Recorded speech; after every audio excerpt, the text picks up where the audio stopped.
बुद्ध की जीवन के बारे में उपदेशक कथा कहानी का शीर्षक आंतरिक शांति और जीवन का सत्य। बहुत समय पहले की बात है, जब बुद्ध अपने साधकों के साथ किसी वन में रहकर ध्यान और साधना कर रहे थे। एक दिन एक युवक उनके पास आया जो जीवन के संघर्षों से बहुत परेशान था। वह दिन रात अपने जीवन की समस्याओं और कष्टों में घिरा हुआ था। युवक ने बुद्ध से विनम्रता से पूछा, भगवान, मुझे जीवन का सही मार्ग दिखाइए। मैं हमेशा दुखी रहता हूं, कोई सुख नहीं मिलता। क्या कारण है कि जीवन में इतनी कठिनाइयां हैं? बुद्ध मुस्कुराए और बोले, तुम्हारी कठिनाइयां और दुख जीवन का हिस्सा है, लेकिन इसका एक कारण है। अगर तुम इसे समझ पाओ तो तुम्हारा जीवन बदल सकता है। फिर बुद्ध ने एक कहानी सुनाई। कहानी, एक आदमी और उसकी खोज। बहुत समय पहले की बात है। एक गांव में एक आदमी रहता था जो बहुत मेहनती था। वह दिन रात काम करता और हर समय खुश रहने की कोशिश करता, लेकिन फिर भी उसे किसी न किसी कारण दुख ही मिलता। कभी व्यापार में नुकसान, कभी परिवार में तकरार, कभी स्वास्थ्य की समस्याएं। एक दिन उसने गांव के बुजुर्ग से पूछा, मुझे सुख क्यों नहीं मिलता? क्या मैं कुछ गलत कर रहा हूं?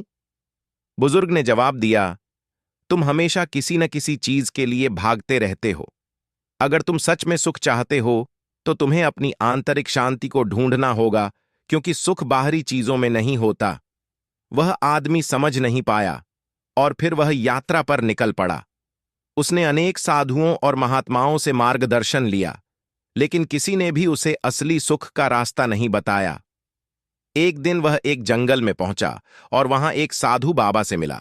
साधु ने कहा, तुम आओ और मेरे साथ ध्यान करो।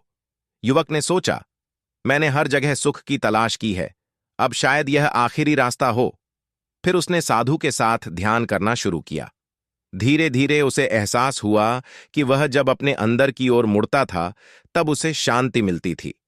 उसने पाया कि हर दुख का कारण हमारे विचार होते हैं, और जब हम अपने विचारों पर नियंत्रण पाते हैं तो हम दुख से मुक्त हो सकते हैं। वह आदमी कुछ दिनों बाद वापस अपने गांव लौटा और अब वह पहले की तरह दुखी नहीं था। उसने सीखा कि सुख बाहरी दुनिया में नहीं, बल्कि अंदर की शांति में है। बुद्ध का उपदेश। बुद्ध ने युवक से कहा, तुम्हारी दुखों का कारण यही है कि तुम हमेशा बाहरी चीजों की तलाश में रहते हो। दुनिया में कोई ऐसी वस्तु या व्यक्ति नहीं है जो तुम्हें स्थायी सुख दे सके। जीवन के प्रत्येक क्षण में सुख या दुख का निर्माण तुम्हारे मन के विचार करते हैं। जब तुम अपने मन को शांत करोगे और हर स्थिति में संतुलन बनाए रखोगे, तभी तुम जीवन के वास्तविक सत्य को समझ पाओगे। सच्चा सुख वह है जो भीतर से आता है। जब तुम अपने भीतर की दुनिया को जानोगे और समझोगे, तो बाहरी दुनिया के उतार चढ़ाव तुम्हें प्रभावित नहीं करेंगे। यह ध्यान, करुणा और प्रेम के माध्यम से संभव है। युवक ने बुद्ध की बातों को समझा और अब वह अपने जीवन को एक नए दृष्टिकोण से देखता था। उसने समझा कि जीवन में सुख और दुख आते रहते हैं, लेकिन उन्हें हमारी आंतरिक शांति से जोड़ा जा सकता है। अब वह व्यक्ति दूसरों को भी यह उपदेश देने लगा कि जो बाहर खोजते हो वह भीतर मिल सकता है। नैतिक शिक्षा, आंतरिक शांति। जीवन की समस्याएं और दुख बाहरी कारणों से नहीं, बल्कि हमारे भीतर के विचारों और मानसिक स्थितियों से उत्पन्न होती हैं। शांति के लिए हमें अपने भीतर की ओर देखना चाहिए, किसी चीज को पकड़े रखना। जो चीजें अस्थायी हैं उनका अपने जीवन में अधिक महत्व नहीं होना चाहिए। अगर हम हर क्षण को अपनाने की बजाय किसी विशेष परिणाम की अपेक्षा करते हैं तो हम दुखी हो सकते हैं। ध्यान और संतुलन। ध्यान और मानसिक संतुलन से हम जीवन के उतार चढ़ाव को समझ सकते हैं और उनसे प्रभावित नहीं होते। केवल आंतरिक शांति से हम जीवन के सत्य को पहचान सकते हैं। करुणा और प्रेम। दूसरों के प्रति करुणा और प्रेम हमें एक सच्चा सुख देता है। यही सच्चे सुख का मार्ग है।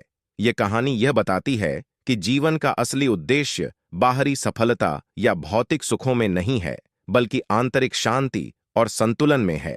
बुद्ध की शिक्षाएं हमें यह सिखाती हैं कि असली सुख तभी संभव है जब हम अपने मन को नियंत्रित करते हैं और अपने भीतर के शांतिपूर्ण अस्तित्व से जुड़ते हैं।